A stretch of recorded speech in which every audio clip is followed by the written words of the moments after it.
कटनी जिले के कुख्यात आरोपी किस्सू उर्फ किशोर तिवारी को कटनी पुलिस अयोध्या से अरेस्ट करते हुए कटनी लेकर पहुंची। किस्सू तिवारी के खिलाफ करीबन 22 संगीन अपराध पंजीबद्ध हैं, जिसमें से एक जबलपुर के कोतवाली थाने में और एक इंदौर के थाना तुकोगंज में मामला दर्ज है। साथ ही कुख्यात बदमाश किस्सू उर्फ किशोर तिवारी के ऊपर 55,000 का इनाम भी घोषित था। कटनी जिले के एसपी अभिजीत रंजन ने बताया, किस्सू उर्फ किशोर तिवारी के खिलाफ 1987 में कोतवाली थाने में हत्या का मामला दर्ज हुआ था और इससे पहले जबलपुर के कोतवाली थाने में 1985 में भी हत्या का मामला दर्ज हुआ था। इसके अलावा इंदौर जिले के तुकोगंज थाने में भी एक गंभीर मामला दर्ज है। कटनी में करीबन 20 संगीन मामला दर्ज है। टोटल किस्सू उर्फ किशोर तिवारी पर 22 मामले दर्ज हैं और 2021 में कोर्ट द्वारा स्थायी वारंट जारी हुआ था, जिसके बाद से वह फरार चल रहा था। किस्सू उर्फ किशोर तिवारी की गिरफ्तारी के लिए कटनी पुलिस 2021 से उसे कई जगहों में तलाश करती रही, लेकिन वह नहीं मिला। कटनी जिले के एसपी अभिजीत रंजन ने बताया कि आरोपी किस्सू उर्फ किशोर तिवारी के विरुद्ध जारी स्थायी गिरफ्तारी वारंट में आरोपी के आपराधिक रिकॉर्ड को देखते हुए 18 सदस्यीय टीम गठित कर देश के कई कोनों में कुख्यात आरोपी किस्सू उर्फ किशोर तिवारी की तलाश की गई। इसी बीच मुखबिरों की सूचना पर कटनी पुलिस अयोध्या के लिए रवाना हुई और रामलला के दर्शन करने पहुंचे कुख्यात आरोपी किस्सू उर्फ किशोर को अरेस्ट करके कटनी लेकर पहुंची है।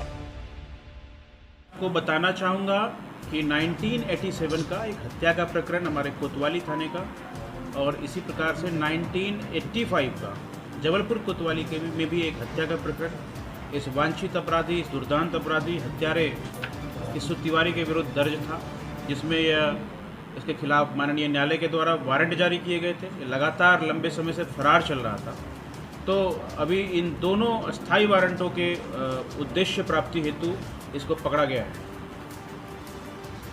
सर, कहाँ से पकड़ा गया और देखिए, अभी तक जो प्राप्त जानकारी है उसके मुताबिक कटनी जिले में अलग अलग समय अंतराल में करीब 20 प्रकरण इसके खिलाफ दर्ज हैं और जबलपुर कोतवाली में एक और इंदौर के तुकोगंज में एक, ये दोनों ही हत्या के प्रकरण हैं।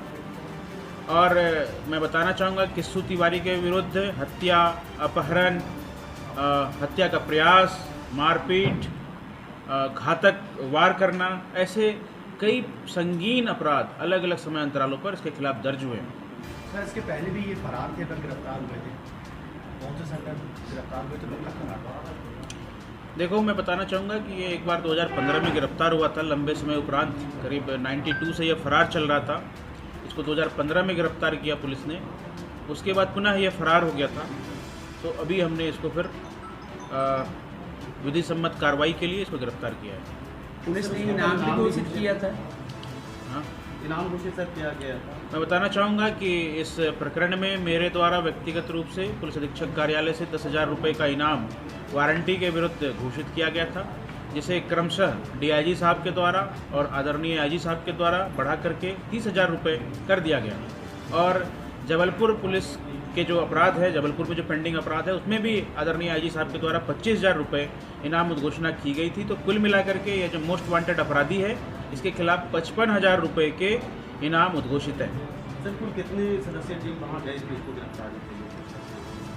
देखिए, बहुत सारी चीज़ें गोपनीय होती है। मैं जैसा कि अभी आपको प्रेस कॉन्फ्रेंस में बताया भी हमने, तो मैं आपको ये बताना चाहूँगा स्पष्ट तरीके से, हमारी टीम बहुत बड़ी थी, बहुत सारे लोगों ने इसमें सहायता की है। कुछ का हमने आपको नाम डिस्क्लोज किया है, कुछ का सुरक्षा कारणों से, गोपनीय कारणों से डिस्क्लोज नहीं किया है, तो सबकी बड़ी भूमिका है। लेकिन फिर भी हमारे टीम के जो सदस्य हैं उसमें